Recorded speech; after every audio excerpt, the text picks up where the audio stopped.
बिस्मिल्लाहिर्रहमानिर्रहीम अस्सलामु अलैकुम। आज हम mathematics ninth class federal board उसकी एक्सरसाइज नंबर 4.5 का जो क्वेश्चन नंबर 4 है इसे समझेंगे। तो इससे जो पिछला लेक्चर था उसके अंदर हमने ये पहले जो 3 क्वेश्चंस थे इनको सॉल्व कर लिया था। तो आज के लेक्चर में हम क्वेश्चन नंबर 4 से स्टार्ट करेंगे, फिर इसके बाद जो इससे नेक्स्ट क्वेश्चंस हैं उनको भी इंशाल्लाह मुकम्मल करेंगे। तो इसका जो क्वेश्चन नंबर 4 है उसको मैंने इस जगह पर लिखा हुआ है। तो इसको एक दफ़ा समझते हैं कि क्वेश्चन में क्या चीज़ उन्होंने पूछी हुई है, फिर इसको सॉल्व करते हैं। तो क्वेश्चन नंबर 4 इस तरीके से पूछा गया है, the product of two polynomials is, यानी कि जो प्रोडक्ट है दो पोलिनोमियल्स का वो किसके बराबर है जी? इस चीज के बराबर है, y⁴ plus 6y⁴ -3y² -56y -48। ये इस चीज के बराबर है और ये क्या प्रोडक्ट है किसका? टू पोलिनोमियल्स का ये प्रोडक्ट है। एंड देयर एलसीएम, और जो एलसीएम है उसकी भी वैल्यू उन्होंने दी हुई है, और जो एलसीएम है वो इस चीज के बराबर है, y⁴ प्लस 2y⁴ -11y और -12, इस चीज के बराबर है जी एलसीएम। और फिर हमने जो चीज फाइंड करनी है वो क्या है जी? एचसीएफ। तो फिर हमने ना एचसीएफ फाइंड करना है। तो हमारे पास जो क्वेश्चन को सॉल्व करने के लिए जो फार्मूला है वो ये है कि प्रोडक्ट ऑफ टू पोलिनोमियल्स, यानी कि इस साइड पर हम लिखते हैं product, product of two polynomials के जो प्रोडक्ट होता है दो पोलिनोमियल्स का, वो चीज़ किसके बराबर होती है? वो बराबर होती है एलसीएम और एचसीएफ के प्रोडक्ट के बराबर होती है। यानी कि दूसरी साइड पर इक्वेशन के हम लिख सकते हैं एलसीएम मल्टीप्लाई एचसीएफ। तो ये हमारे पास ना फार्मूला है। तो प्रोडक्ट ऑफ टू पोलिनोमियल्स की जगह हम P of x multiply Q of x भी लिख सकते हैं। तो यहाँ इसी तरीके से लिख लें, ये हमारी मर्जी है। अब जो क्वेश्चन की कंडीशन है या जो क्वेश्चन में वैल्यूज बताई हुई हैं वो ये बताई हैं, प्रोडक्ट ऑफ टू पोलिनोमियल्स किसके बराबर होता है? वो बराबर है y⁴ plus 6y⁴ -3y² -56y और -48 के बराबर है। और उसके बाद उन्होंने ना एलसीएम की वैल्यू दी हुई है। जो एलसीएम है उसकी वैल्यू क्वेश्चन में उन्होंने दी हुई है वो किसके बराबर है जी? y⁴ प्लस 2y² -11y और -12। आगे आ जाएगा जी, ब्रैकेट लगा लें बेशक, और ब्रैकेट में आप लिख लें मल्टीप्लाई एचसीएफ। अब हमने एचसीएफ की वैल्यू फाइंड करनी है। ये टर्म इधर मल्टीप्लाई हो रही है तो इसने दूसरी तरफ जाकर ना डिवाइड हो जाना है। मसलन ये वाली टर्म ऊपर आएगी, यानी कि y⁴ 6y⁴ -3y² -56y -48, इसको ऊपर लिखेंगे। इधर हम लिखेंगे डिवाइडेड बाय, और ये जो टर्म है ना इसने इधर आके डिवाइड हो जाना है, y⁴ प्लस 2y² और -11y और -12। ये चीज किसके बराबर है? ये बराबर है जी एचसीएफ के बराबर है। अब हमने ना इन दोनों टर्म्स को डिवाइड करना, तो डिवाइड करने के लिए हम क्या करेंगे? वो फार्मूला हमें पता है कि डिवीजन वाला जो तरीका है उसको हम इस्तेमाल करेंगे। मसलन ये y⁴ माइनस, बल्कि प्लस, और 6y⁴ -3y² -56y -48, इसको इधर लिखेंगे और इस जगह पर यूं डिवाइड की अलामत बना लेंगे। और ये जो टर्म है ना इसको हमने बाहर लिख लेना है इस जगह पर, y⁴ प्लस 2y² -11y और -12। अब इसको हमने डिवाइड करेंगे, इसकी जो सबसे बड़ी टर्म है ना उसको हमने ले लेना है, यानी कि y⁴ इसको हमने डिवाइड किसके ऊपर करना है? y⁴ पे। तो हमारे पास क्या चीज आ जाएगी? y आ जाएगा। जो y है ना इस y को हमने क्या करना है? ऊपर लिखना है इस जगह पर। अब y के साथ हमने तमाम टर्म्स को मल्टीप्लाई करना है, यानी कि ये y ने इधर भी मल्टीप्लाई होना है, फिर इसके साथ मल्टीप्लाई होना है, फिर इधर, और लास्ट के ऊपर इधर। तो ये बन जाएगा y⁴ है। तो अब एक इसकी पावर ना ज्यादा हो जाएगी, क्योंकि जब y ने y³ से मल्टीप्लाई होना तो इधर y⁴ हो जाएगी। फिर प्लस 2y⁴ -11y⁴ और -12y, ये हमारे पास आंसर आएगा। अब इनके हमने साइन चेंज करने, तो माइनस जो प्लस में चेंज हो जाएगा, ये वाला भी माइनस प्लस में, ये प्लस माइनस के अंदर यहाँ कुछ नहीं लिखा तो प्लस है, वो माइनस में चेंज हो जाएगा। अब इसकी हमने कटिंग करनी है, ये दोनों कट हो जाएंगे। 6 में से अगर हम 2 निकालें तो इधर बचेगा 4y⁴, फिर ये -3 है और ये +11 है। तो अगर 11 में से हम 3 को माइनस करें तो हमारे पास 8 आएगा, यानी कि +8y²। अब ये -56 है और नीचे क्या लिखा हुआ है, +12। अब ये साइन ऑपोजिट है तो ये माइनस होंगे। 6 में से 2 निकालेंगे 4, और 5 में से 1 निकालेंगे 4, और साइन जो है वो बड़ी टर्म का आ जाएगा, यानी कि -44y। और ये जो -48 है उसने इस जगह पर नीचे लिखा जाना है। अच्छा, अब इसके बाद हमने क्या करना है, ये दोबारा ये जो ज्यादा पावर वाली टर्म है इसको हमने ले लेना है, यानी कि 4y⁴ और इस जगह पर क्या लिखा हुआ है, y⁴, इसको y⁴ से डिवाइड करेंगे तो इस जगह पर ना 4 आ जाएगा, तो बेशक इसको आप +4 लिख लें। तो इस जगह पर क्या लिखा जाएगा, +4। अब जो +4 है आपने उसके साथ तमाम टर्म्स को मल्टीप्लाई करना है। तो अब इधर मैंने +4 लिखा है। अब सेम यही हमने मल्टीप्लीकेशन ना, जिस तरह ये y की हमने की थी, सेम इसकी भी हमने मल्टीप्लीकेशन करनी है। ये बन जाएगा 4y⁴, और 4 को जब 2 से मल्टीप्लाई करेंगे 8y⁴, 4 को 11 से मल्टीप्लाई करेंगे 44y, और ये प्लस और ये माइनस, और 4 जब 12 से मल्टीप्लाई होगा तो 48 आ जाएगा। अब इसके बाद इसके हम साइन चेंज करेंगे, और साइन चेंज करने के बाद इसकी हमने कटिंग कर देनी है, तो ये कट हो जाएंगे। मसलन ये भी, ये भी, ये भी और ये भी, ये तमाम टर्म्स खत्म होगी, ये खत्म होगी। अब ये जो ऊपर हमारे पास आंसर आया ना, ये हमारा वैल्यू है HCF की। तो HCF हमारे पास किसके बराबर आ गया, जो डिवाइड करने से आंसर आया। तो डिवाइड करने से आंसर कितना आया, y+4। तो ये इसका आंसर है। तो इस तरीके से हमने HCF जो है वो फाइंड करना था। तो एक दफ़ा ये मैं आपको दोबारा क्वेश्चन दिखा देता हूँ। तो ये देखें, ये क्वेश्चन जो है ये हमारे पास ये था कि product of two polynomials given है और एलसीएम भी गिवन है और एचसीएफ हमने निकालना है। तो ये फार्मूला है, प्रोडक्ट ऑफ टू पोलिनोमियल्स बराबर होता है जी एलसीएम मल्टीप्लाई एचसीएफ। तो ये वैल्यूज हमने पुट की, दो पोलिनोमियल्स के प्रोडक्ट की और एलसीएम की। एलसीएम इधर मल्टीप्लाई हो रहा है, दूसरी तरफ आके उसने डिवाइड हो जाना है। फिर इन दोनों को हमने डिवीजन मेथड जो है उसको इस्तेमाल करते हुए इसको हमने सॉल्व किया। तो ऊपर जो हमारे पास आंसर आएगा वही एचसीएफ के बराबर होगा। तो इस तरह ये क्वेश्चन नंबर 4 था, इसने सॉल्व होना था। अब हम क्वेश्चन नंबर जो 5 है इसको सॉल्व करते हैं। तो क्वेश्चन नंबर 5 के अंदर देखते हैं जी क्या उन्होंने लिखा हुआ है। तो क्वेश्चन नंबर 5 में वो ये कह रहे हैं, फाइंड द सेकंड पोलिनोमियल। आपने जो सेकंड पोलिनोमियल है उसको फाइंड करना है। व्हेन फर्स्ट पोलिनोमियल, जो फर्स्ट पोलिनोमियल है उसकी वैल्यू उन्होंने दी हुई है। ये हमारे पास किसकी वैल्यू है जी, फर्स्ट पोलिनोमियल की है। और जो सेकंड पोलिनोमियल है उसको हमने फाइंड करना है।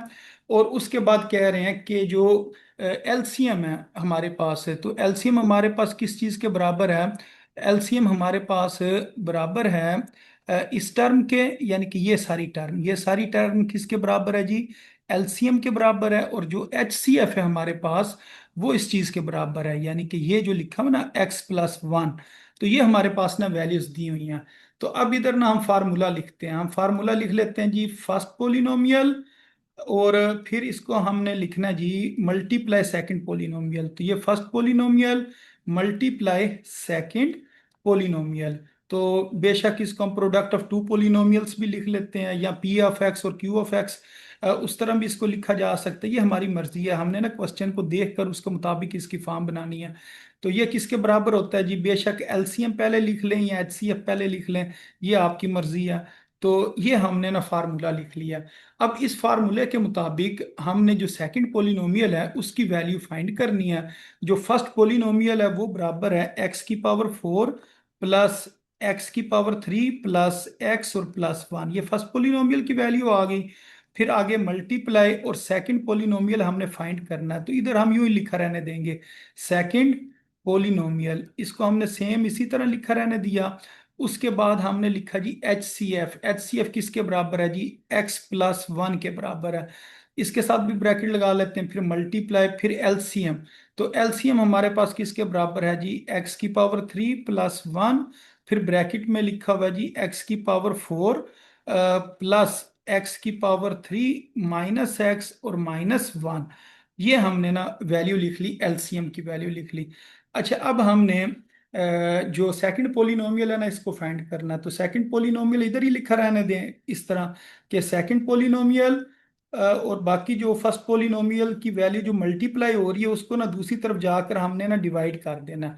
तो ये ऊपर वाली टर्म्स इसी तरह लिखी रहने देंगे, x+1, फिर x³ + 1, फिर x की पावर 4 प्लस x की पावर 3 माइनस एक्स और -1, इसको इसी तरह लिखा रहने दिया। अब ये जो इधर मल्टीप्लाई हो रहा है इसने दूसरी तरफ जाकर ना डिवाइड हो जाना है इस साइड पर, तो ये नीचे आ जाएगा x की पावर 4 प्लस x की पावर 3 प्लस एक्स और +1, ये वाली टर्म जो है ये नीचे आ गई है। अब हमने ना इसकी कटिंग करनी है, लेकिन पहले हम देखते हैं अगर कोई चीज़ मज़ीद सॉल्व हो सकती है तो उसको पहले हम सॉल्व कर लेंगे और उसके बाद हम उसकी कटिंग करेंगे। तो इसके अंदर अगर मैं देखूं तो दो जगह पर ना हम मज़ीद इसको ना बेहतर करके लिख सकते हैं। अच्छा, वो कौन कौन सी हैं टर्म? नंबर एक, हम इस टर्म को सॉल्व करेंगे, ये वाली टर्म को, और नंबर दो, हम इस टर्म को मज़ीद सॉल्व कर सकते हैं, ये यहाँ से लेकर यहाँ तक। अच्छा, वो किस तरीके से? मसलन ये बाकी जो है ना वो मैं उसी तरह लिख देता हूँ जिस तरह लिखा हुआ है, x+1 और x³ + 1 उसी तरह लिख दिया। अब इधर मैं ज़रा ब्रैकेट बना लेता हूँ। जो फर्स्ट टू टर्म्स है ना इसमें से हम x³ कॉमन ले सकते हैं। इधर से अगर मैं x³ कॉमन लूँ तो ये पीछे हमारे पास बचेगा x+1, और इधर से अगर मैं -1 कॉमन ले लूँ तो ये आ जाएगा जी x+1, क्योंकि जब माइनस बार कॉमन लेते हैं तो अंदर वाला साइन चेंज हो जाता है। इसी तरह ना हमने नीचे वाली जो टर्म्स है ना इनमें से हमने कॉमन लेना है। जो फर्स्ट टू टर्म्स है ना उसमें से अगर हम कॉमन लेना चाहें तो x की पावर 3 कॉमन ले सकते हैं, तो इधर आ जाएगा x+1। अब ये सेम चीज ना आगे आ जाएगी x+1 और इस जगह पर आ जाएगा +1, यानी कि लास्ट वाली टू टर्म में से ना हमने +1 कॉमन लिया है। अच्छा, अब इसको हम यूं लिख सकते हैं जी x+1, फिर x³ + 1, और अब ये जो ब्रैकेट्स के अंदर टर्म्स है ना ये x+1 कॉमन आ जाएगा, और पीछे हमारे पास x की पावर 3 -1 वो इस जगह पर आ जाएगा। अच्छा, उसके बाद जो नीचे टर्म है हमारे पास x+1, ये कॉमन आ जाएगा, और पीछे हमारे पास बचेगा x की पावर 3 + 1, ये वाली टर्म इधर बच जाएगी। अब हमारी मर्जी है, इधर ब्रैकेट लगाना चाहें तो ब्रैकेट लगा लें, ना भी लगाना चाहें तो कोई मसला नहीं है। अब हमने इनकी कटिंग करनी है। तो ये देखें, x की पावर 3 + 1, ये नीचे भी लिखा हुआ है x की पावर 3 + 1, उसके बाद x+1 ऊपर भी है और ये नीचे भी है, इसकी कटिंग हो जाएगी। अब जो हमारे पास पीछे टर्म बचेगी वो ये वाली बचेगी, x+1, और दूसरे नंबर पर ये वाली टर्म बचेगी x की पावर 3 - 1। तो ये वाली हमारे पास ना दो टर्म्स बच गई हैं। अब इसको हम ना मजीद आपस में ना मल्टीप्लाई कर लेते हैं। तो अगर हम इनको मल्टीप्लाई करें, मसलन ये वाला जो x है इस x³ के साथ मल्टीप्लाई होगा तो x की पावर 4 आ जाएगा, फिर x ने -1 से मल्टीप्लाई होना है तो -x आ जाएगा। उसके बाद ये वाला जो +1 है इसने x³ के साथ मल्टीप्लाई होना है तो +x की पावर 3 आ जाएगा।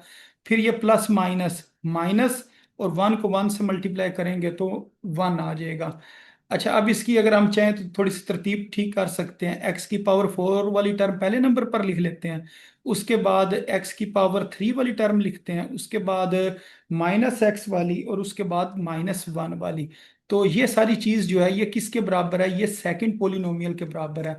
तो इस जगह पर ना साथ साथ हम सेकंड पोलिनोमियल जो है ना इसको हम इधर ना साथ साथ लिखते लाएंगे, यानी कि ये आपने ना इधर भी लिखना है, फिर इसके बाद इस जगह पर भी आप लिख लें सेकंड पोलिनोमियल, और उसके बाद इसके नीचे भी आप लिखेंगे इस जगह पर सेकंड पोलिनोमियल, और उसके बाद इसको आपने मजीद जो है दो दफ़ा लिखना है, इस जगह पर भी लिखेंगे सेकंड पोलिनोमियल, और जो लास्ट वाली टर्म है जो आंसर है उसके साथ भी आप लिख लें सेकंड पोलिनोमियल। तो उन्होंने यही कहा था कि जो सेकंड पोलिनोमियल है उसकी वैल्यू फाइंड करें, तो ये हमारे पास सेकंड पोलिनोमियल की वैल्यू आ गई, और इसके आगे हम लिख देंगे आंसर।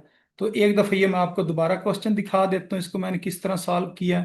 तो ये हमारे पास ना क्वेश्चन था कि क्वेश्चन के अंदर वो कह रहे थे फाइंड द सेकंड पोलिनोमियल को फाइंड करें व्हेन फर्स्ट पोलिनोमियल, जबकि फर्स्ट पोलिनोमियल की ये वैल्यू है, एचसीएफ की ये वैल्यू और एलसीएम की ये है। तो ये हमारे पास फार्मूला होता है first polynomial multiply second polynomial, ये बराबर एचसीएफ मल्टीप्लाई एलसीएम। तो फर्स्ट पोलिनोमियल के नीचे फर्स्ट पोलिनोमियल की वैल्यू, एचसीएफ के नीचे एचसीएफ की, और एलसीएम के नीचे एलसीएम की वैल्यू। ये जो वैल्यू ये एचसीएफ की है, और ये वाली वैल्यू जो है ये एलसीएम की वैल्यू है। तो फिर उसके बाद ये चीज इधर मल्टीप्लाई हो रही थी, इधर आके डिवाइड हो गई। फिर ये वाली जो दो टर्म्स हैं इनमें से हमने ना कॉमन लेना है। तो फर्स्ट टू टर्म में से कॉमन लिया, फिर लास्ट वाली टू टर्म से कॉमन लिया, सेम यही काम नीचे किया। फिर ये हमारे पास वैल्यूज आ गई, फिर इसकी हमने कटिंग की। और उसके बाद ये जो हमारे पास दो वैल्यूज मल्टीप्लाई हो रही हैं, इनको आपस में मल्टीप्लाई करके इनको हमने तरतीब के साथ लिख दिया। तो इस तरह ये क्वेश्चन ने सॉल्व होना था। अच्छा, अब जो लास्ट क्वेश्चन है उससे सॉल्व करते हैं क्वेश्चन नंबर 6 को। तो क्वेश्चन नंबर 6 इस जगह पर लिखा हुआ है। तो एक दफ़ा इस क्वेश्चन को मैं इधर लिख लेता हूँ और फिर इसको सॉल्व करते हैं। अच्छा, ये क्वेश्चन मेरे ख्याल से यहाँ से ना थोड़ा सा मिट गया है। तो इसको ज़रा देख लेते हैं क्वेश्चन को, नहीं तो क्वेश्चन एक दफ़ा में दोबारा लिखना पड़ेगा। अच्छा, एक बार क्वेश्चन इस जगह से देख लेते हैं, क्वेश्चन नंबर 6 जो है वो क्या है। तो ये क्वेश्चन नंबर 6 लिखा हुआ है, इसको मैं इस जगह पर एक दफ़ा दोबारा लिख लेता हूँ और उसके बाद इस क्वेश्चन को सॉल्व करते हैं। अच्छा, ये एक मिनट सिर्फ, ये क्वेश्चन जो है इस जगह पर एक दफ़ा ये लिख लेते हैं, क्वेश्चन नंबर 6। उसके बाद इसको सॉल्व करते हैं, क्योंकि इसको फिर उधर से बार बार देखें ना तो क्वेश्चन में ना गलती हो जाती है, कोई ना कोई चीज़ रह जाती है। तो ये बस क्वेश्चन मैंने इस जगह पर लिख लिया एक दफ़ा। अब इस क्वेश्चन को हम सॉल्व कर लेते हैं। हाँ जी, क्वेश्चन नंबर जो 6 है हमारे पास, वो क्या लिखा हुआ है इसको पढ़ते हैं।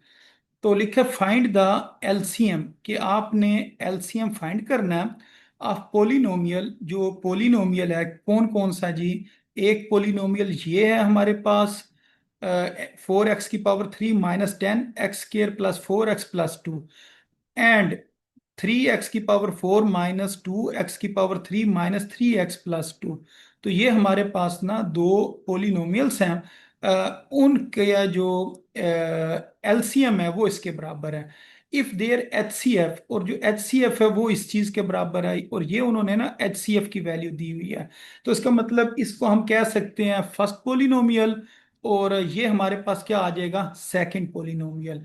तो ये हमारे पास फर्स्ट और सेकंड पोलिनोमियल्स बन जाएंगे, और ये हमारे पास एचसीएफ बन जाएगा। और हमने फिर क्या फाइंड करना होगा? एलसीएम जो है वो फाइंड करना होगा।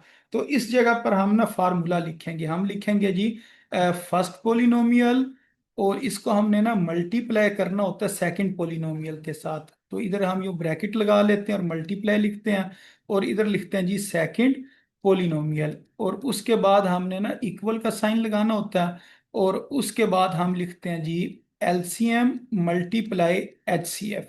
तो ये हमने ना इस तरीके से इस क्वेश्चन को लिख लिया। अच्छा, अब इधर हम वैल्यूज को लगा लेते हैं। हमने फाइंड क्या करना है? एलसीएम फाइंड करना है। तो एक और काम करते हैं कि चलें पहले इसको लिख लेते हैं इधर। 4x⁻³ - 10x² + 4x+2, ये हमने फर्स्ट पोलिनोमियल की वैल्यू लिखी। उसके बाद ये हमने सेकंड पोलिनोमियल की वैल्यू लिख ली, 3x⁻⁴ - 2x⁻³ - 3x+2। और उसके बाद एलसीएम की जगह पर हम एलसीएम ही लिखा रहने देंगे, और एचसीएफ की जगह पर हम देखेंगे क्या वैल्यू है जी, x-1, उसको हमने इस जगह पर लिख लिया। अब ये जो x-1 है इधर मल्टीप्लाई हो रहा है, इसने ना दूसरी तरफ आकर डिवाइड हो जाना है। तो ये वाली फर्स्ट टू टर्म्स को हमने इसी तरह लिखना है। अभी इसमें से हम कॉमन वगैरह नहीं लेंगे, पहले इसको एक दफ़ा हम इसी तरह लिखेंगे सेम। और जो उधर दूसरी तरफ चीज़ मल्टीप्लाई हो रही है जो कि एचसीएफ की वैल्यू है, उसको इधर लाकर ना डिवाइड करेंगे। तो अब ये इधर आके ना डिवाइड हो जाएगा, x-1 इस जगह पर आ जाएगा, और इस जगह पर हम लिख देंगे एलसीएम। अच्छा, अब इधर ना एक हम काम करेंगे, काम ये हमने करना है कि इसकी ना हमने ये नहीं करना कि इसको मल्टीप्लाई करने बैठ जाएं। अगर इसको हमने मल्टीप्लाई किया ना तो ऊपर 16 टर्म्स बन जाएंगी, तो वो सवाल ना बहुत बड़ा हो जाएगा। तो फिर हम क्या करेंगे, एक ये वाली टर्म और एक ये वाली टर्म, इन दोनों को हम सिर्फ डिवाइड करेंगे, यानी कि ये वाली टर्म और इस टर्म को हम ना पहले डिवाइड कर लेंगे ताकि हमारे पास क्वेश्चन जो है ना जरा सिंप्लीफाई हो जाए। तो इसको भी डिवाइड कर सकते हैं, ये हमारी मर्जी है। तो हमने क्या किया जी, इन दो टर्म्स को ना हम पहले डिवाइड करते हैं, फिर इन दोनों का जो आंसर आएगा ना वो एक नंबर आ जाएगा, उसको और इसको फिर हम मल्टीप्लाई कर लेंगे एंड के ऊपर। तो सबसे पहले इन दो टर्म्स को हम डिवाइड करने लगे हैं। तो डिवाइड करने का हमें तरीका आता है, ये वाली जो टर्म है बड़ी वाली, इसको हम लिख लेते हैं अंदर 3x⁴ -2x⁴ -3x+2, इसको अंदर लिख लेते हैं। और ये जो टर्म है इस टर्म को हम बाहर लिख लेते हैं x-1। तो इसे डिवाइड करेंगे, जो आंसर आएगा ना फिर वो इन दो टर्म्स की जगह सिंगल आंसर जो है ना वो लिखेंगे, फिर इसको मल्टीप्लाई करेंगे। तो इसकी जो सबसे पहली टर्म है जो बड़ी वाली है 3x⁴ वो लिखी, और इसको हमने ना x के ऊपर डिवाइड करना है, तो 3x⁴ आंसर आएगा। ये हमने ना ऊपर लिखना है 3x⁴। अब इसको हमने ना मल्टीप्लाई करना है फर्स्ट टर्म के साथ भी और सेकंड टर्म के साथ भी। ये बन जाएगा 3x⁴ -3x⁴। अब इसके बाद हमने क्या करना होता है, इनके ना साइन चेंज करने होते हैं। ये माइनस है, ये प्लस में, यहाँ कुछ नहीं है तो प्लस है वो माइनस में चेंज हो जाएगा। फिर इसकी हमने कटिंग करनी है, ये कटिंग हो जाएगी। अब +3 और -2, इसका जवाब आ जाता है +1, यानी कि 3 में से 2 निकालें तो 1 आता है, और इधर x⁴ और फिर -3x इस जगह पर लिखा, और ये +2 को हमने इधर लिख लेना है।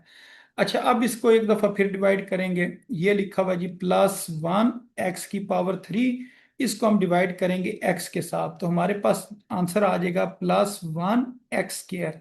तो +1x² लिख लें या खाली x² लिख लें, ये हमारी मर्जी है। तो +1x² इसको हम लिख लेते हैं। अब ये इसने भी सेम इन्हीं टर्म्स के साथ क्या होना है, मल्टीप्लाई होना है। तो ये बन जाएगा जी +1x³ फिर प्लस माइनस माइनस 1x²। अब इसमें तो x² वाली हमारे पास टर्म नहीं है, फिर इसको ना हम साइड पर लिखेंगे, ना इसके नीचे लिखेंगे ना इसके नीचे लिखेंगे। तो -1x² को ना एक साइड पर लिख लेंगे, फिर इसके हमने क्या करने हैं, साइन चेंज करने हैं, फिर उसके बाद हम इसकी कटिंग कर देंगे।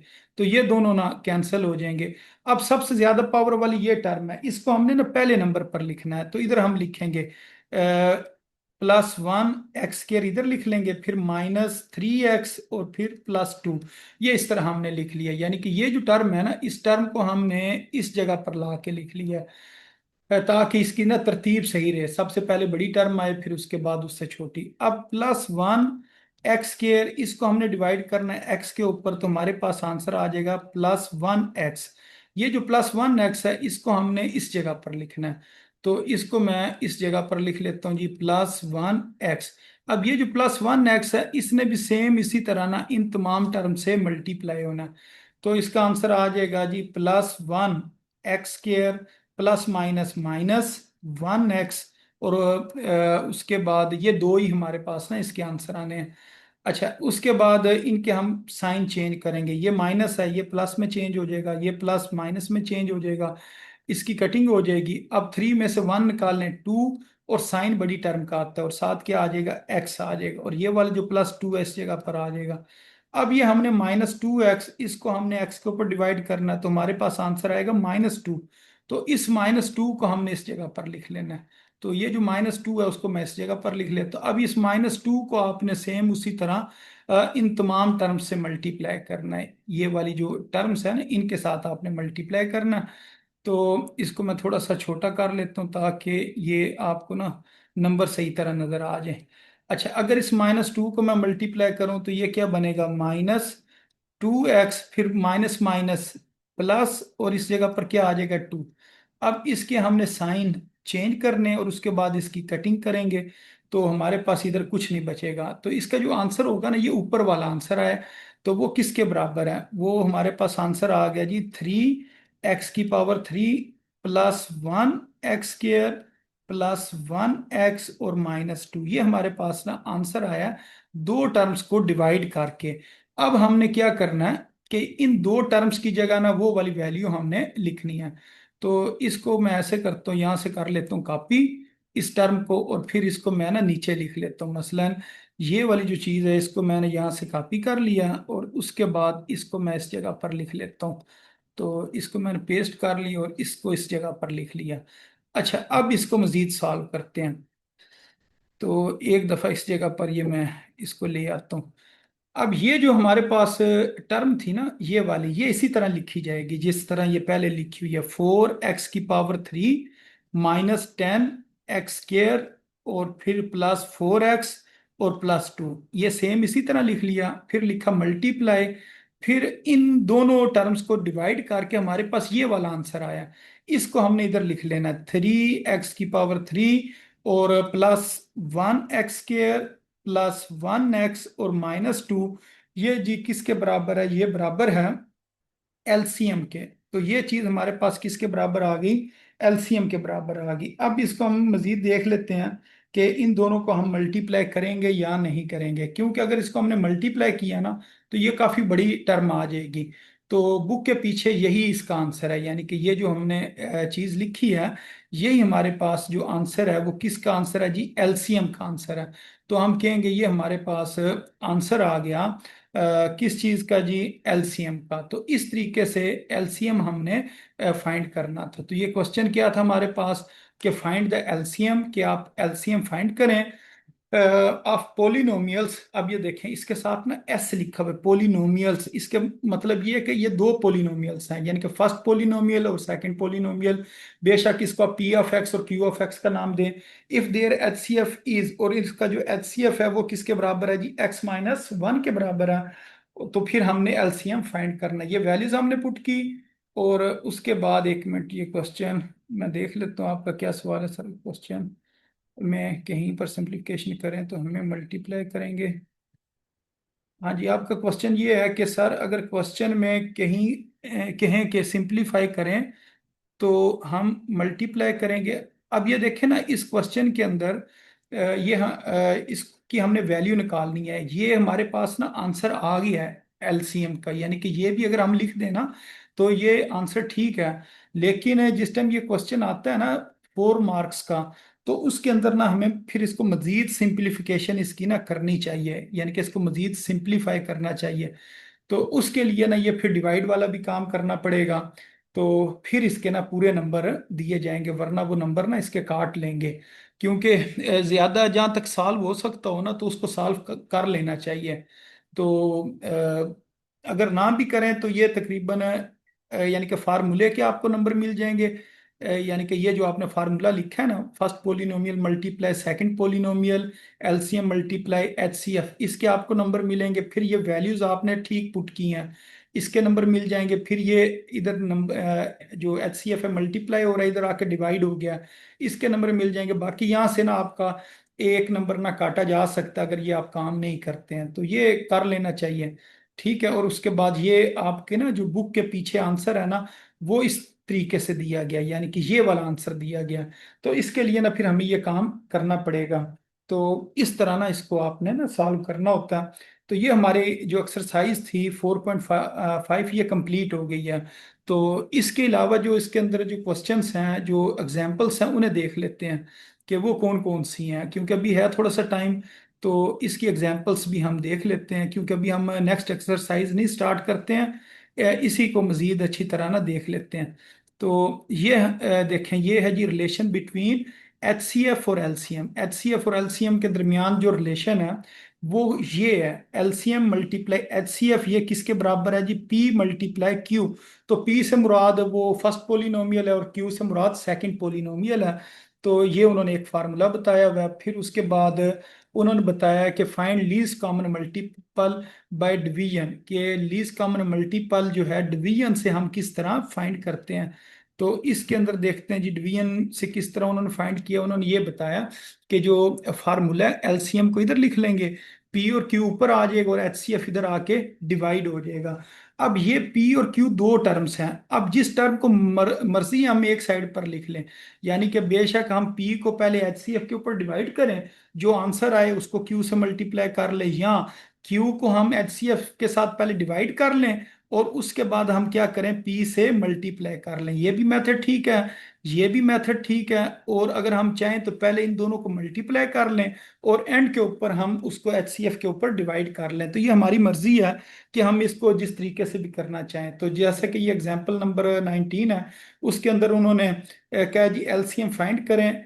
पी की वैल्यू उन्होंने दी हुई है, यानी कि फर्स्ट पोलिनोमियल, और क्यू की वैल्यू भी उन्होंने दी हुई है। और उसके अलावा उन्होंने कहा कि पहले हम ना एच सी एफ निकाल लेते हैं, क्योंकि पहले एच सी एफ निकलेगा तो फिर वो जो वैल्यूज है ना वो आ जाएंगी। अच्छा, ये आपका क्वेश्चन है सर। हाँ जी, 4.2 का ना आप कल का एक दिन मजीद लगा लें 4.2 के ऊपर। उसके जो क्वेश्चन आपने समझने हैं, अगर कोई मसला तो वो आप मुझे बता दीजिएगा। तो इसका टेस्ट जो आप सैटरडे को दे देना, हफ्ते वाले दिन। ठीक है। तो एक दिन है आपके पास, आपने अगर कोई क्वेश्चन पूछना हो तो आपने ना क्वेश्चन पूछ लेना। ठीक है, अगर किसी क्वेश्चन में मसला होगा तो मैं कोशिश करूंगा आपको 4.2 के नोट्स भी सेंड कर दूं। तो पहले इसको हमने यूँ डिवाइड किया, डिवाइड करके पहले हमने जो एच सी एफ है वो मालूम कर लिया है। तो इधर हम देखते हैं जी, एच सी एफ इन्होंने निकाला होगा। ये जिस टाइम एच सी एफ की वैल्यू निकल आएगी, फिर हम क्या करेंगे, ये फार्मूला लिखेंगे, पी और क्यू की वैल्यू ऊपर लिख लेंगे, और फिर हम एच सी एफ से उसको डिवाइड करेंगे। फिर हमारे पास एलसीएम की जो वैल्यू है ना वो निकल आएगी। तो इसके अंदर हमने डिवीजन ही कर ली, मसलन ये वाली टर्म और ये वाली टर्म, इसको हमने पहले डिवाइड किया, यानी कि इस टर्म को और इस टर्म को, इन दोनों टर्म्स को हमने डिवाइड कर लिया। और बाद में हम उसको मल्टीप्लाई कर देंगे लास्ट वाली टर्म के साथ, यानी कि ये वाली जो टर्म है ये उसी तरह लिखे रहने दी। और ये डिवाइड करने के बाद ये जो आंसर आया ना, जो हमने लास्ट में क्वेश्चन किया जिस तरह, ये उस तरह ये क्वेश्चन हल हो गया। फिर ये एग्जाम्पल नंबर 20 है, इसके अंदर वो कह रहे हैं फाइंड द सेकंड पोलिनोमियल, यानी कि जो सेकंड पोलिनोमियल क्यू है वो फाइंड करें। ये पी की वैल्यू उन्होंने दी हुई है, फिर एच सी एफ की वैल्यू भी उन्होंने दी हुई है, और एलसीएम की वैल्यू भी दी हुई है। तो ये भी क्वेश्चन बड़े आसानी से हल हो जाएगा, क्योंकि क्यू को इधर लिखेंगे, एलसीएम और एच सी एफ ऊपर आ जाएगा और पी नीचे आ जाएगा। ये वैल्यूज हमने पुट की। उसके बाद ये जो नीचे वाली टर्म है इसका हमने फैक्टर बना लिया, ये इसके दो फैक्टर आ गए, फिर इसकी कटिंग हो गई। बाकी ये हमारे पास दो टर्म्स बच जाती हैं। फिर इन दोनों टर्म्स को हमने ना ये साइड के ऊपर सॉल्व किया, x-2 को बाहर लिखा, और ये जो ऊपर वाली टर्म है इसको हमने अंदर लिखा, और ये हमारे पास आंसर आ गया, ये ऊपर वाला। तो इस तरह हमने ना जो q है सेकंड पोलिनोमियल, उसकी वैल्यू हमने फाइंड कर लिया। तो ये दो एग्जांपल्स हैं, एग्जाम्पल नंबर 19 और 20। तो ये इस तरीके से ना सॉल्व हुई हैं। तो ये मेरे ख्याल से ये आज से का जो काम था वो यही है। इससे अगर रिलेटेड आपका क्वेश्चन है तो वो आप पूछ लें।